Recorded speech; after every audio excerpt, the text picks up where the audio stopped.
नमस्कार दोस्तों। आज के इस वीडियो में इकोनॉमिक्स की सीरीज में हम इन्फ्लेशन के कॉजेज और उसके इफेक्ट्स क्या होते हैं, अर्थात मुद्रास्फीति के कारण और उनका क्या प्रभाव पड़ता है, उनको डिटेल में समझेंगे।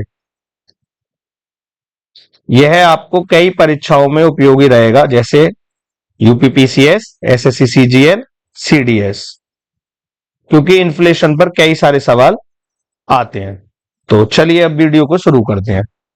तो जैसे मैंने पिछली वीडियो में आपको इन्फ्लेशन के बारे में समझाया था कि इन्फ्लेशन क्या होता है, एक बार फिर से रिमाइंड करते हैं कि inflation rise in the prices of goods and services में उसे हम इन्फ्लेशन कहते हैं। इसके कई सारे हमने टाइप्स देखे थे, ठीक है। यानी सेम रुपयों की जो पहले कोई चीज, जैसे उदाहरण से समझते हैं, सेम रुपयों से पहले कोई चीज मान लीजिए 3 किलो आ रही थी, तो कुछ टाइम के बाद वो चीज 2 किलो आने लगे। जैसे मान लीजिए 150 रुपए की अगर पहले 3 किलो प्याज आ रही थी और फिर फ्यूचर में 150 की 2 किलो प्याज आने लगे, तो क्या होगा, सेम चीज खरीदने के लिए आपको ज्यादा पैसे देने पड़ेंगे। इस चीज को हम कहते हैं इन्फ्लेशन। अब देखते हैं इन्फ्लेशन के कारण क्या क्या होते हैं, ठीक है। पहले थोड़ा सा ये देख लेते हैं इफेक्ट्स क्या होते हैं इन्फ्लेशन के। तो देखिए भाई, इकोनॉमिक्स में जैसे मानते हैं कि थोड़ा सा इन्फ्लेशन तो अच्छा रहता है, यानी 1 digit inflation is always better. यानी अगर इन्फ्लेशन 1 डिजिट में है, यानी 4% है, 5 है, 6 है, तो ये अच्छा माना जाता है मॉडरेट इन्फ्लेशन। इसलिए अच्छा माना जाता है, जो बिजनेसमैन होते हैं या जो प्रोड्यूस करते हैं, उन्हें एक मोटिव रहता है कि हाँ भाई, अगर डिमांड मार्केट में आ रही है तो हम फैक्ट्री का एक्सपेंशन करें, ठीक है। और जैसे ही अगर फैक्ट्री बढ़ेगी तो लोगों को रोजगार मिलेगा। जब लोगों को ज्यादा रोजगार मिलेगा तो जो एग्जिस्टिंग वर्कर्स हैं उनकी इनकम में राइज होगा, ठीक है। और दूसरों को जब एम्प्लॉयमेंट मिलेगा तो भाई उनको भी इनकम मिलेगी, फिर वेज राइजेस होगी। इससे क्या होगा, वर्कर्स की इनकम भी बढ़ रही है और साथ ही साथ प्रोडक्ट की भी प्राइस बढ़ रहा है। और जब हम आगे सप्लाई करते बढ़ाते जा रहे हैं तो डिमांड सप्लाई का रोल प्ले आउट हो रहा है और पूरी जो हमारी इकोनॉमी है उसमें ग्रोथ होगी, ठीक है। तो moderate inflation is always better. इसीलिए गवर्नमेंट कई सारी पॉलिसीज फॉलो करती हैं जिससे मॉडरेट इन्फ्लेशन रहे। जैसे भारत सरकार क्या फॉलो करती है, भारत सरकार और रिजर्व बैंक ऑफ इंडिया में जैसे ये टारगेट है कि 4 ± 2% तक आप इन्फ्लेशन को कंट्रोल करिए। 4 ± 2 यानी 2 से लेके 6 तक की आपकी लिमिट हो, इसके बीच आप इन्फ्लेशन को रखिए, ठीक है। फिर आगे देखते हैं भाई, अगर हाइपर इन्फ्लेशन हो जाए, यानी इन्फ्लेशन अगर 2 डिजिट में चला जाए, ठीक है, एक्सेप्शनल केसेस में, जैसे जिम्बाब्वे में वर्ल्ड वॉर 1 के बाद जर्मनी में या वेनेजुएला में इवन 3 डिजिट्स तक इन्फ्लेशन हो गया है, ठीक है। ऐसी कंडीशन में क्या होगा, आपके पास जो पैसे रखे हैं उनकी वैल्यू में सीरियस डेप्रिसिएशन होगा, यानी अचानक से जो आपके पास पैसा रखा है उसकी वैल्यू घट जाएगी। जैसे मान लीजिए पहले आप 1,000 रुपए की कोई चीज खरीद रहे थे, जैसे मान लीजिए पहले आप 1,000 रुपए का 1 ग्राम गोल्ड खरीद रहे थे, ठीक। लेकिन अगर डेप्रिसिएशन आ जाएगा तो आप समझिए आप 1,000 का 0.1 ग्राम गोल्ड ही खरीद पाएंगे, राइट। तो देखिए, यानी सेम चीज को आपको 10 गुना ज्यादा प्राइस देना पड़ेगा। और अगर 3 डिजिट से, तो आप इसमें एक जीरो और लगा लीजिए। अब होगा क्या ऐसी कंडीशन में, ऐसी कंडीशन में लोग उस पैसे को खर्च करने से बचेंगे और ऐसी जगह इन्वेस्ट करेंगे जिसका प्रोडक्टिव यूज कहीं ना कहीं इकोनॉमी में नहीं होगा। जस्ट लाइक गोल्ड ले लिया, लैंड ले ली, होर्डिंग हो गई, ठीक है। यानी कहीं ना कहीं जो पैसा है वो इकोनॉमी में पूरी तरीके से नहीं रेसिप्रोकेट होगा और जिससे फर्दर डिस्करेज होगी सेविंग। सेविंग कम होगी तो इन्वेस्टमेंट कम होगी, इन्वेस्टमेंट कम होगी, इनकम कम होगी, इनकम कम होगी तो वर्कर्स का ले ऑफ होगा और दूसरी तरफ महंगाई बढ़ रही है तो एक पूरी तरीके से स्टैग्नेंट इकोनॉमी हो जाएगी, ठीक है। तो hyper inflation is always always worse इसीलिए गवर्नमेंट हर जगह कोशिश करती है कि महंगाई को या मुद्रास्फीति को, इन्फ्लेशन को एक कंट्रोल में रखा जा सके। ठीक है, तो एग्जाम में अगर आता है तो एक चीज आपको याद रखनी है कि moderate inflation is better for the economy and hyper inflation is worse for the economy और वर्स्ट फॉर द इकोनॉमी। अब रीजन देखते हैं, what are the causes of inflation. भाई इन्फ्लेशन के रीजन क्या क्या है? भाई पहला, इंक्रीज इन मनी सप्लाई, मतलब अचानक से लोगों के हाथ में ज्यादा पैसा आ जाए। भाई देखिए, अगर लोगों के हाथ में ज्यादा पैसा आ जाएगा और उसके इक्विवेलेंट में अगर गुड्स एंड सर्विसेज नहीं बढ़ती, ठीक है, जैसे मान लीजिए भाई गेहूं है, अगर मान लीजिए पहले 100 किलो गेहूं थे और 100 लोग खाने वाले थे और लोगों के पर पर्सन पे भाई मान लीजिए 30 रुपए थे। ठीक है, भाई 100 किलो 100 किलोग्राम गेहूं, 100 लोग थे और 30 रुपए उन्हें देने पड़ रहे थे, यानी 1 किलोग्राम 30 का हो गया गेहूं। ठीक, अब आप सोच के देखिए भाई, अचानक से क्या होता है, लोगों के पास ज्यादा पैसे आ जाते हैं। ठीक, यानी लोगों के पास बहुत सारे पैसे आ जाते हैं। तो मान लीजिए अगर ज्यादा पैसे लोगों पे आ गए, बट गेहूं तो 100 किलो ही है, राइट। अब जब गेहूं 100 किलो है और लोग लोग 100 है, तो क्या होगा, गेहूं के ही रेट बढ़ जाएंगे। ठीक है, ऐसा नहीं आप पे ज्यादा पैसे होंगे तो आप ज्यादा खरीद पाएंगे। तो increase in money supply is not too good, right.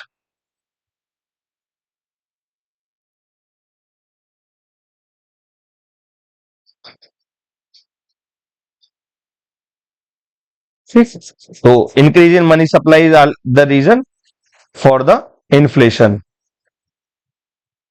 ये एक इंपॉर्टेंट रीजन रहेगा और देखिए इसी के इर्द गिर्द चीजें घूमेंगी, यानी इकोनॉमी में किसी भी तरीके से मनी ज्यादा बढ़ जाए, इस चीज से इन्फ्लेशन बढ़ जाएगा। ठीक है, अब दूसरा देखते हैं, इंक्रीज इन डिस्पोजेबल इनकम, यानी टैक्स काटने के बाद सब tax, subsidies, direct indirect taxes या और कोई लाइबिलिटीज हुई जस्ट लाइक फाइन, सारी चीजें काट के जो एक आम आदमी के जो हाथ में पैसा आता है, जैसे मान लीजिए किसी आदमी की तनख्वाह 80,000 रुपए मंथ है, राइट। लेकिन मान ली भाई, अब होगा क्या, उसका एनपीएस में कुछ पैसा कटेगा, राइट, उसका टैक्स में कुछ पैसा डिडक्ट होगा। तो मान लीजिए उसके खाते में 66,000 रुपए आ रहे हैं, तो ये डिस्पोजेबल इनकम उसकी कितनी जो उसके हाथ में आ रहे हैं, 66,000, 66,000। अब कैसे ही करके अगर मान लीजिए अगर डिस्पोजेबल इनकम बढ़ जाती है, भाई 66 की जगह 70,000 हो जाए या 75,000 हो जाए, बट उसके इक्विवेलेंट में अगर गुड्स एंड सर्विसेज नहीं बढ़ती, तो क्या होगा, ये चीजें इन्फ्लेशन लाएंगी, यानी चीजें ही महंगी हो जाएंगी। ठीक रहे, समझ रहे हैं आप? ठीक है, तो अगर आप पे ज्यादा पैसा है बट चीजों में वृद्धि नहीं हो रही है, तो ये भी एक इन्फ्लेशन का रीजन है। Third, increase in public expenditures. भाई अगर मान लीजिए जो गवर्नमेंट है, गवर्नमेंट अचानक से एक्सपेंडिचर्स बढ़ा देती है, तो भाई गवर्नमेंट अगर एक्सपेंडिचर बढ़ाएगी तो होगा क्या, एक्चुअल में जो पैसा है वो इकोनॉमी में आएगा। तो जब पैसा इकोनॉमी में आएगा और उसके इक्विवेलेंट में चीजें नहीं बढ़ी हैं, ठीक है, उसके इक्विवेलेंट में चीजें नहीं बढ़ी, तो एक्चुअल में क्या होगा, जो इनका प्राइस है ये ही बढ़ जाएगा। ठीक है, तो ये भी इन्फ्लेशन का रीजन है। अगला, इंक्रीज इन कंज्यूमर स्पेंडिंग। भाई अगर मान लीजिए कंज्यूमर ही खुद से ज्यादा खर्च करना शुरू कर दे, कंज्यूमर कब खर्च करता है, जैसे देखिए दिवाली पे, होली पे, ईद पे, क्रिसमस पे, न्यू ईयर पे काफी सारे ऑफर्स आते हैं, just like zero cost EMI उनमें से एक है, बिग बिलियन सेल, इस तरीके से अमेजॉन, फ्लिपकार्ट निकालती हैं। उससे लोगों को एक प्रलोभन होता है कि हाँ नहीं भाई चीजें खरीद लेते हैं। ठीक, तो जब लोगों को इस तरीके का होता है कि हाँ भाई हम लोगों को चीजें खरीदनी है, इंक्रीज इन कंज्यूमर स्पेंडिंग, ये भी कहीं ना कहीं एक रीजन होता है कि जिससे इन्फ्लेशन मार्केट में आ जाता है। ठीक है, क्योंकि भाई at the end of the day आपको पैसे तो देने ही है, और जब सारे लोग खरीदेंगे तो एक्चुअल में इन्फ्लेशन आ जाता है, राइट। और रीजन हम देखते हैं कॉजेज ऑफ इन्फ्लेशन में, cheap money policy. Cheap money policy क्या है भाई, बेसिकली देखिए आपको इतना तो पता होगा, RBI is the bankers bank, ठीक है, मतलब सेंट्रल बैंक ऑफ इंडिया है और सारे बैंकों का बैंक है, and bank of the government. अब एक चीज आप देखिए, अगर RBI cheap money policy follow करता है, तो चीप मनी पॉलिसी का क्या मतलब है बेसिकली, कि जो रेट है, जो बैंक रेट है या रेपो रेट है, उसे आरबीआई कम कर दे। तो जब आरबीआई उसे कम कर देगा, तो उसके इक्विवेलेंट क्या होगा, जब आरबीआई कम कर देगा तो भाई बैंक्स भी, यानी बैंक को कम इंटरेस्ट रेट पे, बैंक पैसा उठा सकती है, और जब सस्ते में पैसा मिलेगा तो यानी बैंक और ज्यादा लोन के लिए लोगों को पैसे दे सकती है, ज्यादा, वो भी सस्ता मिलेगा। और जब सस्ता पैसा मिलेगा तो भाई आदमी के हाथ में ज्यादा पैसे आएंगे, तो वो ज्यादा खर्च करना चाहेगा, वो भी कहीं ना कहीं रीजन होता है इन्फ्लेशन आने का। ठीक, अगला रीजन डेफिसिट फाइनेंसिंग। इस टॉपिक को थोड़ा ध्यान से समझेंगे, हालांकि ये इकोनॉमिक्स की सीरीज में आगे भी आएगा। डेफिसिट फाइनेंसिंग क्या है भाई, देखो, गवर्नमेंट का जो एक्सपेंडिचर होता है, ठीक है, यानी जो गवर्नमेंट का खर्चा होता है और जो गवर्नमेंट की इनकम होती है, ठीक, तो अगर मान लीजिए किसी का खर्चा उसकी इनकम से ज्यादा है, तो भाई अगला आदमी क्या करेगा, थोड़ा सा पैसा उधार लेगा। इस चीज को हम कहेंगे डेफिसिट फाइनेंसिंग, अगर सरकार अपने स्तर पर करती है। सरकार किस तरीके से करेगी भाई, सरकार या तो नोट छापेगी, भाई ठीक है, या सरकार पैसे उधार लेगी। उधार सरकार दो तरीके से ले सकती है। एक, सरकार उधार ले सकती है एक्सटर्नल रिसोर्सेज से, कि भाई किसी बाहरी देश से ले लिए, आईएमएफ से ले लिया, वर्ल्ड बैंक से ले लिया, एशियन डेवलपमेंट बैंक से ले लिया, ठीक, न्यू डेवलपमेंट बैंक से ले लिया। एक, इंटरनल रिसोर्सेज से ले सकती है। इंटरनल क्या भाई, पीएफ हो गया, पीपीएफ हो गया, ठीक, इस तरीके से पैसे गवर्नमेंट ले सकती है, गवर्नमेंट सिक्योरिटीज वगैरह से। अब ऐसे में क्या होगा भाई, एक्चुअल में होगा क्या, मार्केट में पैसा ज्यादा आ जाएगा और चीजें उसके बनस्पत उतनी है इक्विवेलेंट में, तो ऐसी कंडीशन में भी इन्फ्लेशन आ जाता है। अगला, ब्लैक मार्केट। देखिए, जब मार्केट में अचानक से ऐसे होता है कि चीजें, लगता है कि चीजों के रेट बढ़ेंगे, तो ऐसी कंडीशन में व्यापारी लोग हैं, वो पैसे का स्टॉक कर लेते हैं, चीजों का स्टॉक कर लेते हैं, होर्डिंग शुरू कर देते हैं। जैसे मान लीजिए इस टाइम पे मान लीजिए वीट 2000 पर क्विंटल चल रहा है, ठीक। अब व्यापारी को लग रहा है कि भाई फ्यूचर में गेहूं की मांग बढ़ेगी, तो अगर मैं इसका स्टॉक कर लेता हूं तो 2000 की जगह 2500 में जाएगा, तो वो क्या करेगा, इसको स्टॉक कर लेंगे गेहूं को। तो भाई मार्केट में क्या होगा, इसकी आर्टिफिशियल शॉर्टेज हो गई वीट की, क्योंकि भाई देखिए जितना पैसा था उसकी आर्टिफिशियल शॉर्टेज कर दी, तो इसका प्राइस इंक्रीज होगा। मान लीजिए 200,000 की जगह 2500 इसका प्राइस हो गया, और जब प्राइस होगा तो ये धीरे धीरे इसे निकालना शुरू करेंगे। इसीलिए black market hoarding, this is the crucial reason for inflation, that should be checked at the proper movement.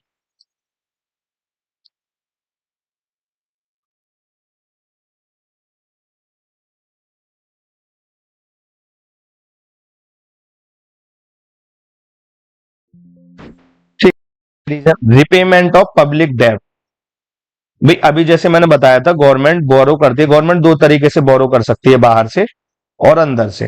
तो भाई गवर्नमेंट मान लीजिए जब जो पैसे को ले रही है उसे कभी तो चुकाएगी, और जब वो उस पैसे को चुकाएगी, तो जैसे मान लीजिए अगर इंटरनल रिसोर्सेज को चुका रही है, मतलब पब्लिक को अगर वो पैसे दे रही है, जैसे मान लीजिए उन्होंने पब्लिक से 100 रुपए लिए थे और एक टाइम के बाद पब्लिक को वो 120 रुपए दे रही है, तो जो ये 120 रुपए आ रहे हैं, ये इंसान खर्चा करेगा, यानी to much money, and when the two much money with not equivalent goods and services, this is the crucial reason for inflation। ठीक, तो रिपेमेंट ऑफ पब्लिक डेट।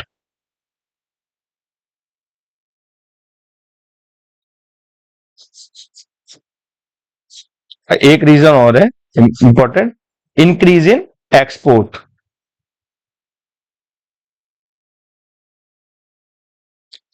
भाई इंक्रीज इन एक्सपोर्ट से क्या होगा? भाई मान लीजिए भारत में जो पल्सेस हैं उनकी डिमांड, मान लीजिए भाई भारत में एज ए हाइपोथेटिकल मान लेते हैं, उनकी डिमांड मान लीजिए भारत में 100 टन है, 100 टन पल्सेस की डिमांड है। अब क्या हो अगर पल्सेस 30 टन एक्सपोर्ट कर दी जाए, तो बचेगी कितनी पल्सेस? 100 minus 30, 70 ton बचेंगी। और भारत की डिमांड कितनी थी? 100 टन। तो क्या होगा, ये कम हो गई, और जब कम हो गई तो इसका प्राइस, पल्सेस का प्राइस क्या होगा? इंक्रीज हो जाएगा। This is also the reason for the inflation, क्योंकि आपने एक्सपोर्ट बढ़ा दिया। ठीक, तो ऐसी कंडीशन में हम देखते हैं कई बार ऐसा हुआ है, गवर्नमेंट बाहर से भी इंपोर्ट करती है जिससे दालों के प्राइस को चेक किया जा सके। तो ये कई रीजन आप देख लीजिए, क्या क्या रीजन रहे? Increase in money supply, increase in disposable income, public expenditure में इंक्रीज हो, कंज्यूमर स्पेंडिंग, ठीक, cheap money policy, deficit financing, black market, hoarding, repayment of public debt and increase in export, right. अब आगे देखते हैं भाई inflation का effect क्या पड़ता है प्रोडक्शन पे और डिस्ट्रीब्यूशन पे। भाई प्रोडक्शन लेवल पे जो हमने पढ़ाई है, या आगे मैं बताऊंगा, जो फैक्टर्स ऑफ प्रोडक्शन है उनको किस तरीके से पैसा दिया जाता है। मजदूरों को वेज, मतलब मजदूरी या वेज दी जाती है। जो आपने मनी उठाया उस पर आप इंटरेस्ट दोगे। एंटरप्रेन्योर जिसने रिस्क लिया है उसे प्रॉफिट होगा, और जिस लैंड पे या जिस बिल्डिंग पे आप कुछ भी अपनी काम कर रहे हो उसका आपको रेंट देना पड़ेगा। तो ये तो फैक्टर्स ऑफ प्रोडक्शन और डिस्ट्रीब्यूशन पे जो आम पब्लिक को वो जाता है, तो किस तरीके से इन्फ्लेशन का इफेक्ट पड़ता है आइए देखते हैं। अभी जैसे मैंने आपको पहले समझाया था कि moderate inflation is good for economy, इसीलिए government all over the world कोशिश करती है कि मॉडरेट ग्रोथ इकोनॉमी में होती रहे। अब किस तरीके से हाइपर इन्फ्लेशन बुरा होता है आइए समझते हैं। हाइपर इन्फ्लेशन यानी serious depreciation in the value of money. जैसे मैंने आपको वीडियो के शुरू में बताया था कि आप पहले 1000 का 1 ग्राम गोल्ड ले रहे थे, हाइपोथेटिकल है, एक्चुअल प्राइस से आप मत करना, बट आफ्टर ए वाइल आप 1000 रुपए के पास 0.1 ग्राम गोल्ड ले पाए, तो डेट इज हाइपर इन्फ्लेशन, यानी आपके 1000 की वैल्यू घट के 100 रुपए हो गई। ठीक है, एक साथ 1/10 हो गई। ठीक है, तो ऐसे में क्या कर दिए लोग, पैसे को सेव नहीं करना चाहते, वो कुछ ऐसा लेना चाहते हैं जो इन्फ्लेशन के बनस्पत चीज रहे। जस्ट लाइक भाई वो गोल्ड ले लेंगे, ठीक है, या चीजों की होर्डिंग कर लेंगे, या कोई लैंड पार्सल ले लिया जो इकोनॉमिक में यूज में नहीं आता इस तरीके से, जो आगे बढ़ सके, यानी बैंक में नहीं जाता, तो वो इन्फ्लेशन का रीजन और फिर से इन्फ्लेशन बढ़ाता है। ठीक है, तो हाइपर इन्फ्लेशन बुरा होता है। अब क्या क्या उसके असर रहते हैं भाई? जैसे ही मार्केट में आपकी जो पैसा है उसकी मॉनेटरी वैल्यू घटती है, तो जो बाहर के लोगों ने इन्वेस्ट किया होता है, एफपीआई, ठीक, ये भागना कंट्री को से शुरू कर देते हैं, यानी अचानक से वो जो सेकेंडरी मार्केट है, डेट मीन जो शेयर मार्केट है, वहां से पैसा निकालना अपना वो शुरू कर देते हैं। ठीक, और अगला एक और रीजन होता है होर्डिंग ऑफ एसेंशियल गुड्स। जैसे ही मार्केट में इन्फ्लेशन का या हाइपर इन्फ्लेशन का इश्यूज होता है, लोग होर्डिंग करना शुरू कर देते हैं। जैसे आपने कोविड के पीरियड में देखा था, लोगों ने एसेंशियल गुड्स, भाई नमक हो गया, चीनी हो गई, आटा हो गया, दाल हो गई, इन चीजों को लोगों ने स्टॉक कर लिया था, इवन दुकानदार ने, और चीजों के प्राइस 1.5 गुना, 2 गुना, 2.5 गुना इस तरीके से वो प्राइस ले रहे थे। अगला भाई इन्वेस्टमेंट सेटबैक। भाई जब पता होता है कि पैसे की वैल्यू अचानक से घट रही है, तो लोग प्रोडक्टिव इन्वेस्टमेंट नहीं करते, तो इन्वेस्टमेंट भी कहीं ना कहीं पीछे हटता है, यानी फैक्ट्री एक्सपेंशन नहीं होगा, तो भाई नया वर्कर नहीं आएंगे, जब नए वर्कर नहीं आएंगे तो उनको वेज कैसे मिलेगी? तो ठीक है, तो एक तरफ तो आपका लिविंग स्टैंडर्ड लो हो रहा है, पर दूसरी तरफ इन्फ्लेशन बढ़ ही रहा है। ठीक, इन्वेस्टमेंट सेटबैक होता है, डिटोरिएशन इन प्रोडक्शन, क्योंकि बिजनेसमैन और एंटरप्रेन्योर एक लिमिट से ज्यादा वो रिस्क नहीं लेना चाहते। ये इंकरेज इन्वेस्टमेंट इन स्पेकुलेशन एक्टिविटीज। लोग ऐसी चीजों में इन्वेस्ट करना चाहते हैं जो ना अचानक से पैसा दे, भाई बैटिंग एप्स हो गए, ठीक, जो आजकल चल रहा है, गैम्बलिंग, या FNO वगैरह इस तरह की चीजों में इन्वेस्टमेंट करते हैं, जो कहीं ना कहीं जो लोगों के पास जो सेविंग है उसको भी नष्ट कर लेते हैं। तो ये प्रोडक्शन पे असर पड़ता है। Effect of inflation on distribution में देखते हैं भाई, डेटर माने जिनने उधार लिया है,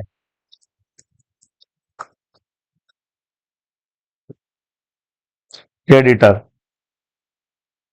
जिनने उधार दिया है भाई, ठीक है। यानी आप सोचिए एक इंसान है,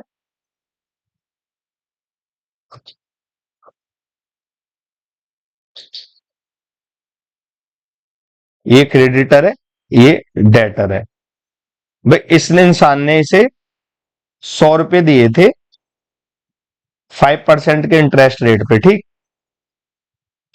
तो एक टाइम के बाद इसे कितने रुपए लौटाने थे, इसे 105 रुपए लौटाने थे, सही है।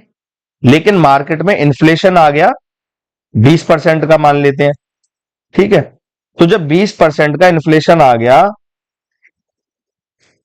तो जो चीज पहले 100 रुपए की आ रही थी, अब वो सेम चीज आएगी 120 की, राइट। 120 के आगे 20% इन्फ्लेशन आ गया, लेकिन अगला आदमी आपको लौटा रहा है 105 रुपए ही। तो घाटा किसको हुआ है, जिसने उधार दिया था, क्रेडिटर को। और फायदा किसको हुआ है, डेटर को, क्योंकि भाई मान लीजिए इसने 100 रुपए इससे उधार लिए और कुछ प्रोडक्टिव चीज ले ली, लेकिन बाद में जब इसे इसे लौटाए तो इसको तो नुकसान हुआ ना, और इसको फायदा हुआ जिसने उधार लिया है। तो इन्फ्लेशन के टाइम पे क्या होता है, उधार देने वाले को नुकसान होता है और उधार लेने वाले को फायदा होता है, ठीक। तो इसीलिए जिस टाइम पे इन्फ्लेशन होता है तो लोग बैंक से या किसी और जगह से पैसे उधार लेके रियल एस्टेट्स में, गोल्ड में इन्वेस्ट करते हैं। तो ये एक और रीजन है। जैसे आप आज की कंडीशन में भारत में देख सकते हैं, लैंड के प्राइसेस अचानक से काफी ज्यादा बढ़ गए हैं हर जगह ही, specially commercial land, residential land, flats के प्राइसेस अचानक से 2020 के बाद और ज्यादा बढ़ गए, ठीक। तो ये भी कहीं ना कहीं इन्फ्लेशन का मार्केट में असर देखने को मिलता है। अब एक चीज और देखते हैं, फिक्स्ड इनकम ग्रुप। भाई फिक्स्ड इनकम ग्रुप्स क्या है, भाई जो गवर्नमेंट सर्वेंट्स है उनकी सैलरी आई, भाई जो वृद्ध लोग हैं उनको पेंशन आई, ठीक है। कई सारे ऐसे लोग होते हैं जो बॉन्ड्स में इन्वेस्टमेंट करते हैं, या कुछ ऐसे लोग होते हैं जो रेंट पर ही डिपेंडेंट है, जिनको पता है कि भाई 2000 आने, 3000 आने, 50,000 लाख, यानी उनको लिमिटेड चीज पता है। भाई अब मान लीजिए उनको, किसी को मान लीजिए 50,000 पेंशन मिल रही थी, और उस पे 1 साल के बाद भाई लास्ट 3% का डीए या 4% का डीए लगा के आप सपोजिट माने इंक्रीज कितने का हुआ भाई, लास्ट आप मान लो 4 भी लगाया, तो अगले आदमी की 1 साल बाद 52,000 पेंशन हो गई, ठीक। ये पेंशन हो गई फिक्स्ड इनकम ग्रुप की। लेकिन अगर मान लीजिए इन्फ्लेशन में मानता हूं, चलिए 20% आप मान लो, तो जो आदमी को पहले 1 साल पहले जो चीज वो 50,000 की खरीद पा रहा था, वो 60,000 की उसे वो चीज मिलेगी, जबकि उसके बनस्पत उसे रुपए कितने मिल रहे हैं, 52,000। यानी इसका तो घाटा ही है ना भाई, इसे तो नुकसान ही हुआ। तो जो फिक्स्ड इनकम ग्रुप्स है, जो एक लिमिटेड मींस पे डिपेंड करते हैं, उनको कहीं ना कहीं इन्फ्लेशन से नुकसान होता है, सही है। जिनकी लिमिटेड पता ही है कि इतने रुपए आएंगे, क्योंकि जो चीज मान लीजिए कोई 10 साल पहले खरीद सकता था, तो 10 साल बाद जब वो चीज खरीदेगा तो इसकी वैल्यू एक्चुअल में काफी कम हो जाती है। आगे असर देखते हैं इसका, और असर देखते हैं भाई, effect of inflation on distribution by entrepreneur. Businessman को तो फायदा ही है ना, क्योंकि देखिए भाई कोई भी प्रोडक्ट कोई कैसे बनेगा भाई, रॉ मटेरियल से लगता है, ठीक। भाई बेच, मजदूरों को बेच देनी पड़ती है भाई, कैपिटल, ठीक। और थोड़ा उसका खुद का रिस्क होता है जिसपे वो प्रॉफिट अर्न करता है। लेकिन इन सब चीजों में मान लीजिए थोड़ी सी महंगाई आती है, तो जो फाइनल गुड्स होता है उसके प्राइस अचानक से काफी ज्यादा बढ़ जाते हैं, क्योंकि एंटरप्रेन्योर ऐसे मूवमेंट पे और ज्यादा बेनिफिट लेता है। जैसे भाई मान लीजिए रॉ मटेरियल में 10 की वृद्धि हुई, लेकिन फाइनल गुड्स में वो 100 रुपए बढ़ा देगा, तो भाई बिजनेसमैन के लिए तो ये प्रॉफिट का पीरियड ही है, इसीलिए वो खुश रहता है। बून टू एंटरप्रेन्योर्स में भाई कौन कौन आ गए, ट्रेडर्स, मैन्युफैक्चरर, बिजनेसमैन, मर्चेंट्स, उनके लिए विंडफॉल गेन भी होता है, वो sudden rise in inventories. Inventories क्या भाई, मान लीजिए किसी के इन्फ्लेशन आया और किसी के स्टॉक में मान लीजिए पहले से ही 1 लाख कार रखी थी, जो कार का मैन्युफैक्चरर है, और जो एक कार की वैल्यू 10 लाख थी, 1 साल बाद उसकी वैल्यू इन्फ्लेशन की वजह से 12 लाख हो गई।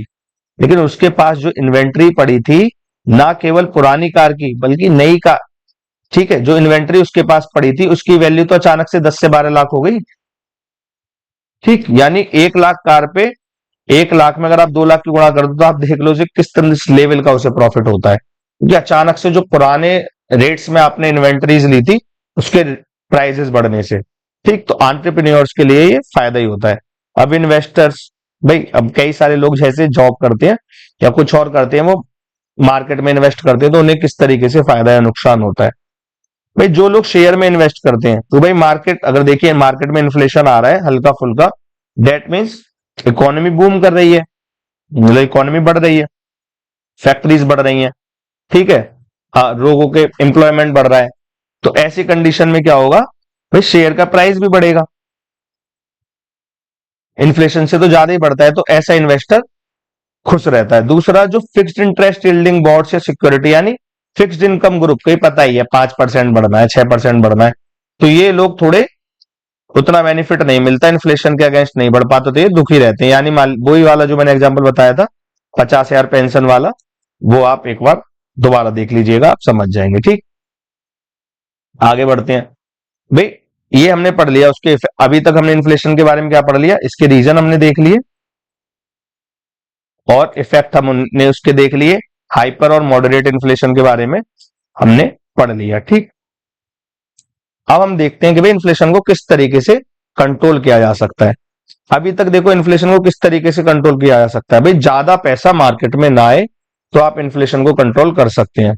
तो उसके लिए टाइट मनी पॉलिसी आप अपनाओ। टाइट मनी पॉलिसी माने आरबीआई इस तरीके से कर दे कि बैंकों को आरबीआई से जो पैसा ले वो महंगा पैसा मिले। तो जब बैंक को ही पैसा ज्यादा महंगा मिलेगा, यानी ज्यादा इंटरेस्ट रेट पे मिलेगा, तो वो जो कस्टमर है उसको वो ज्यादा इंटरेस्ट रेट पे उसे पैसे देंगी, और जब ज्यादा इंटरेस्ट रेट पे उसे पैसा मिलेगा तो अगला आदमी कुछ देर के लिए वो पैसा नहीं लेगा, यानी कहीं ना कहीं खर्चा नहीं करेगा।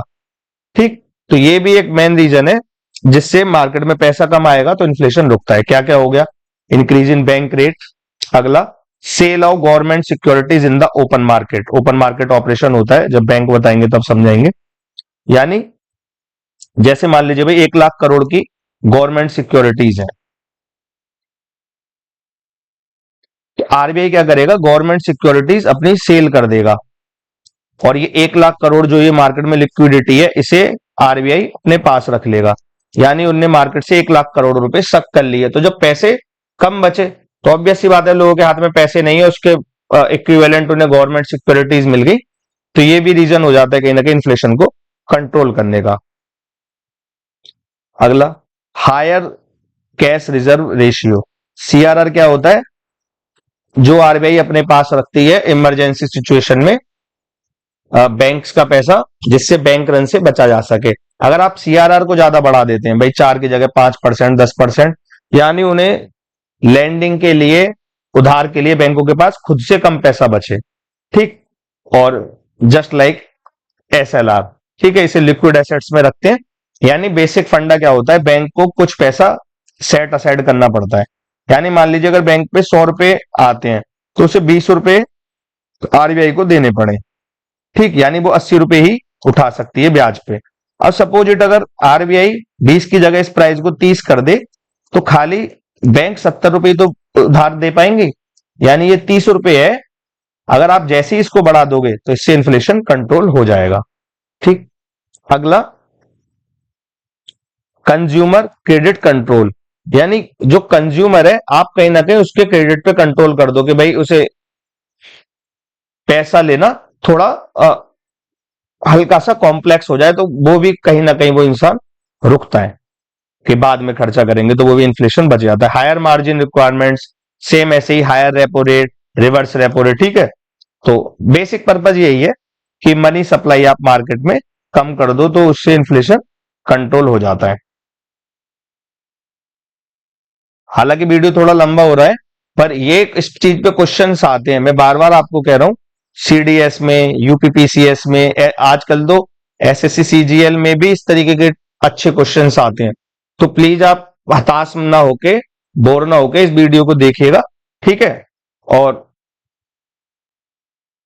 मेरे चैनल को सब्सक्राइब कीजिएगा। और फिलहाल अभी बचा है तो देखते हैं और क्या क्या है, किस तरीके से और कंट्रोल होगा इन्फ्लेशन। भाई फिस्कल मेजर्स, जैसे आपने सुना होगा फिस्कल पॉलिसी, भाई ये फिस्कल पॉलिसी गवर्नमेंट बनाती है और मॉनेटरी पॉलिसी कौन बनाती है, सेंट्रल बैंक। तो फिस्कल मेजर क्या क्या कर सकते हैं, भाई सरकार, जैसे हमने पढ़ा था इन्फ्लेशन का रीजन क्या होता है, गवर्नमेंट खर्चा ज्यादा शुरू कर दे। लेकिन रोकेंगे कैसे, भाई आप खर्चा कम कर दो, रिडक्शन ऑफ गवर्नमेंट एक्सपेंडिचर, तो मार्केट में कम पैसा आएगा। आप पब्लिक बोरिंग थोड़ा कम करो, तो अगर आप पब्लिक बोरिंग कम करोगे, यानी एक्सटर्नल इंटरनल रिसोर्सेज से जब आप कम पैसा उठाओगे तो मार्केट में कम पैसा आएगा, ये भी इन्फ्लेशन रुकेगा। आप लोगों की टैक्स बढ़ा दो, यानी लोगों की डिस्पोजेबल इनकम हाथ में आने वाली कम कर दो, ठीक। जैसे मान लीजिए मैंने बताया था एग्जाम्पल में, मान लीजिए किसी की सैलरी 80,000 है और उसके हाथ में 66,000 आ रहे हैं, ठीक। अगर आप कैसे ही करके 66 को 56 कर दो टैक्स बढ़ा के, तो क्या होगा, उसके पास पैसे ही कम आए, तो इससे भी इन्फ्लेशन कंट्रोल में आ जाएगा। रिड्यूस सब्सिडीज, आप मार्केट से सब्सिडीज हटा लीजिए।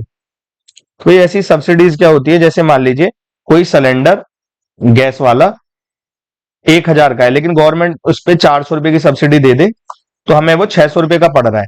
लेकिन गवर्नमेंट क्या करे, 400 रुपए को हटा ही दे, तो आपको 1,000 का सिलेंडर ही पड़ेगा, तो आपके ज्यादा पैसे वहां खर्च हो जाएंगे। ऐसी कंडीशन में भी इन्फ्लेशन कंट्रोल में आ जाएगा, क्योंकि चीज खुद से ही महंगी हो गई।